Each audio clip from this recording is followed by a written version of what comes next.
Pomoz Bog, braćo gardisti i svi braćo i sestre Srbi i Srpkinje.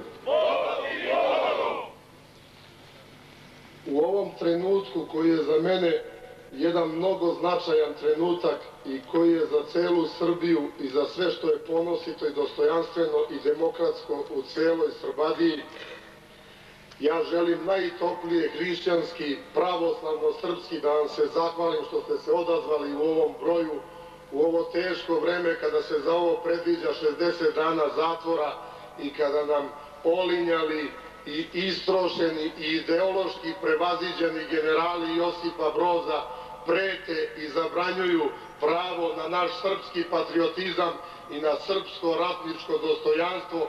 Ja vam se, braćo Šumadinci, braćo Čačani, Milanovčani i Kučani, najtoplije vam se zahvaljujem i na vas se ponosim i divim vam se. Želeo bih prvo da danas zvanično počnemo sa našim pozdravom garde koji će glasiti ovako. Ja kao privremeni komandant garde ću viknuti Bog čuva Srbiju, a cela garda će iz svih grla gromoglasno odgovoriti živela Srbija, i to ćemo tako 3 puta ponoviti. Garda mirno! Bog čuva Srbiju!